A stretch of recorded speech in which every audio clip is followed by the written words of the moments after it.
আসসালামু আলাইকুম। স্ট্রোক করছিলেন কবে? তো স্ট্রোক করার পরে চলে আসেন আবার। কি করবো স্যার, আমাকে তো কি করবো, বাড়ি কোথায়? পড়ে গেছিলেন? পড়ে গিয়ে এগুলো সেচ্ছে। স্ট্রোক কোথায় হয়েছিল? কল্যাণপুর। কি অবস্থায়? বাসার সামনে না ভিতরে? সামনে। কি করতেন তখন? গাড়ি চালায় গেছি 10টা বাজে, দিনের 10টা। বাচ্চা কাচ্চা কয়জন? 2 ছেলে 1 মেয়ে। কোথায় থাকে এরা? ভাইয়ার যে ছেলে আবার ওলা দুইটা লোকে থাকে। এখানে মিলাজিলে আছেন।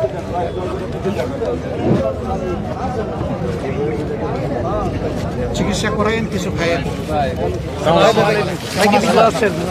ভালো আছেন সবাই? দোয়া রাখবেন। কেমন চলছে আপনাদের সংসার? ভালো রাখছে।